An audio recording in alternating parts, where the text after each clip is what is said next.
Hi everybody, and welcome to this tutorial on how to use the Align for Success out of school time partnership rubric.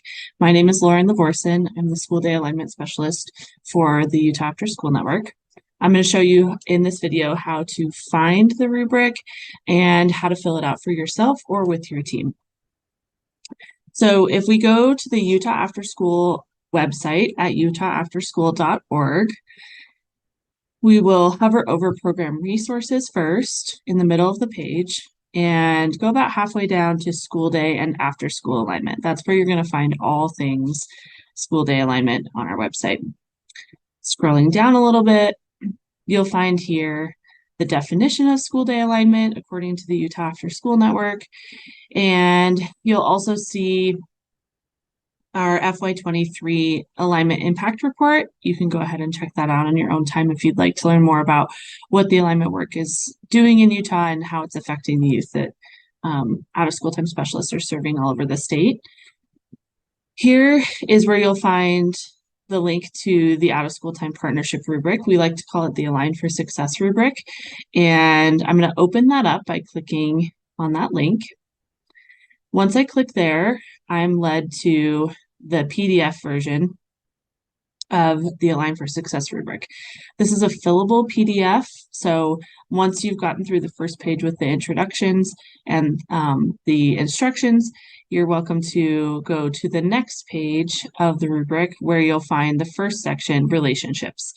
If I were taking this rubric to fill out with my program and school team staff, I would take some time to read through the first page of the rubric, reading through the definition, talking about what that means for your program and for your school teams.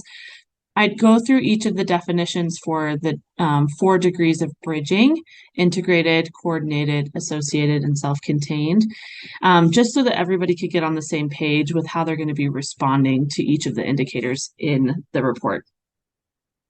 I would also read through the best practices for utilization here.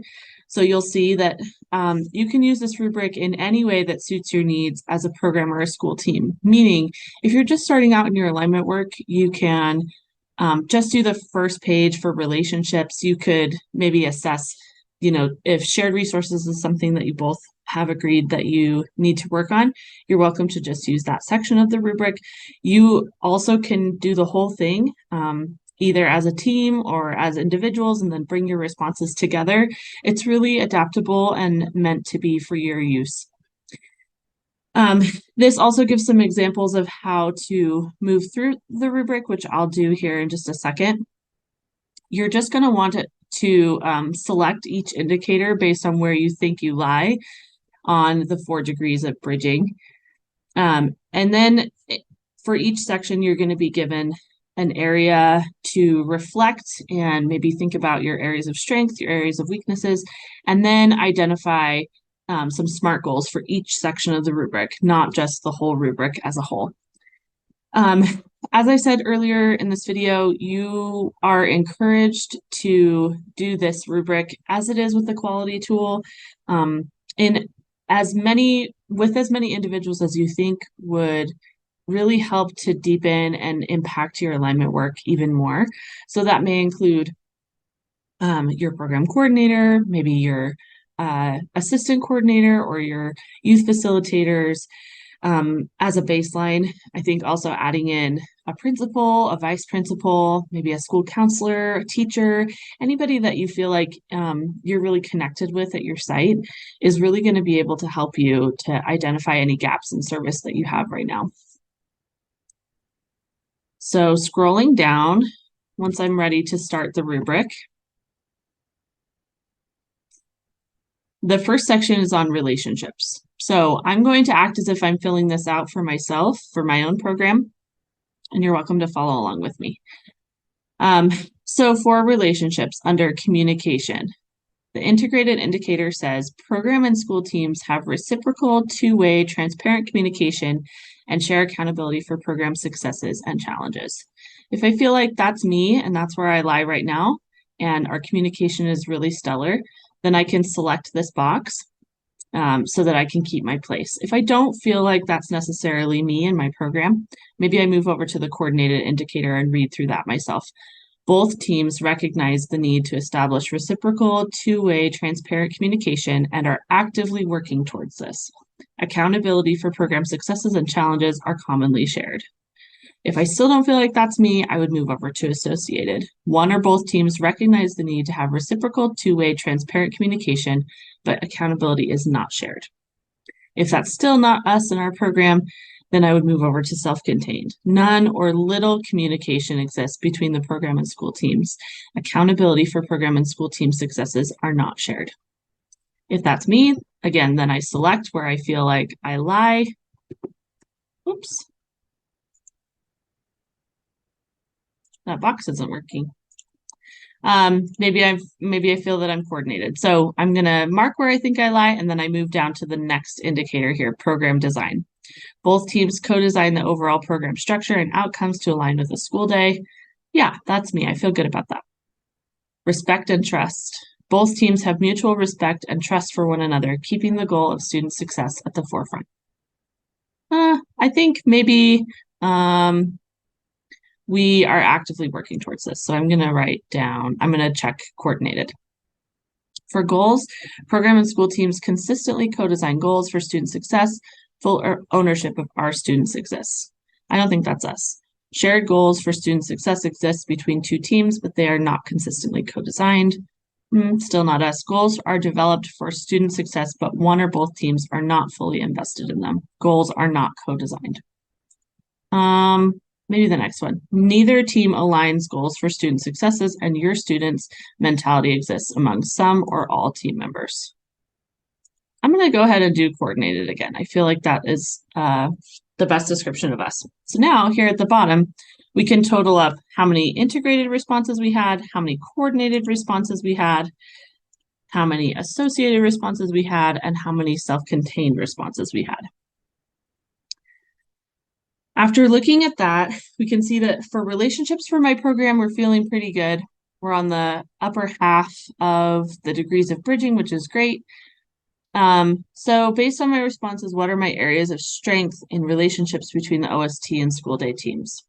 So maybe I could write something like, we just consistently design program together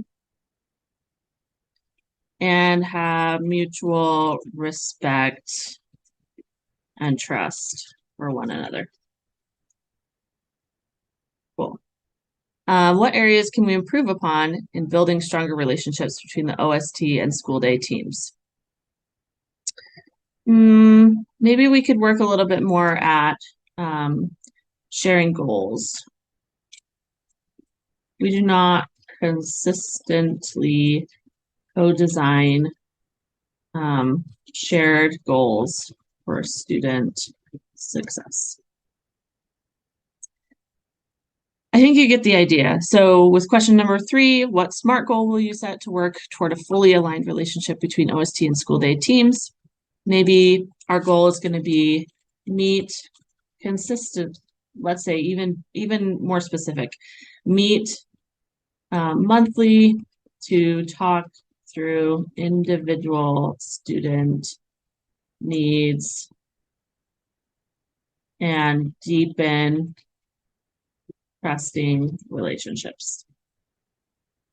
My steps to achieve this goal, we want to make it really specific. So I'm going to set up a standing monthly meeting with my school principal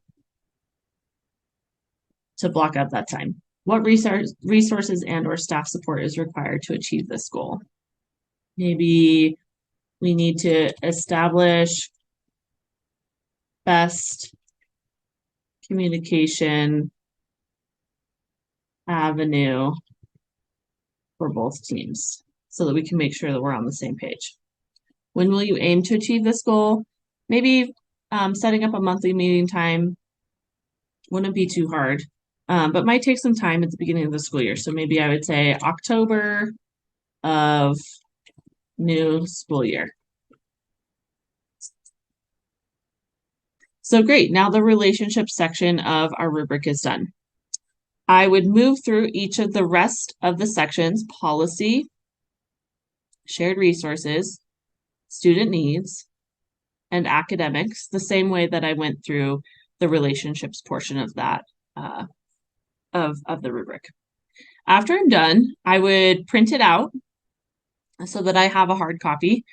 And then I would go back and some of you, if you have specific grant funding, are required to digitally submit your rubric.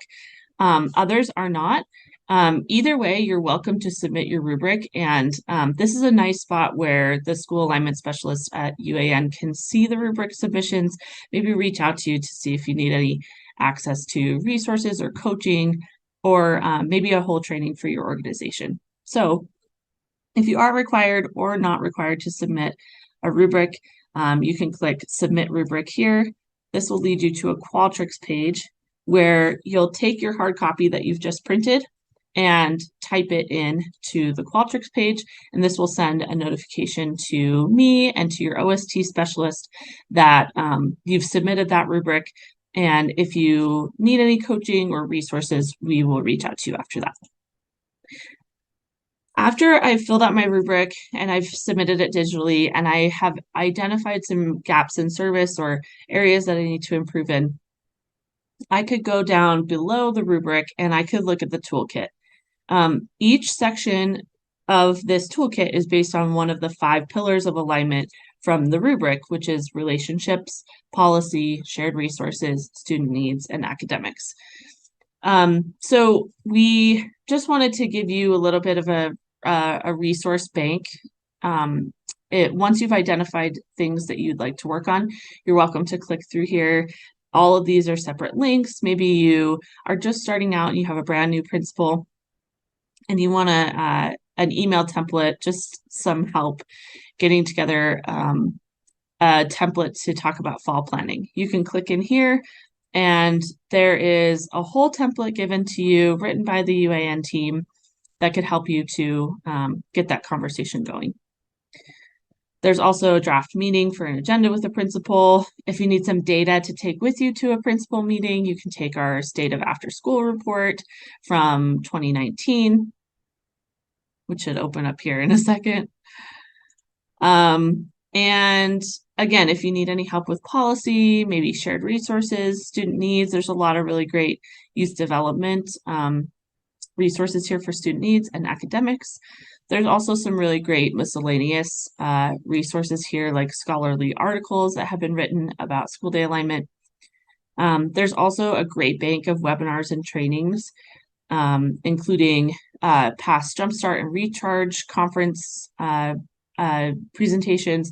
There's also our entire bank of the school alignment cohort for the school year 2022-23, and 23-24 will be added to that as well.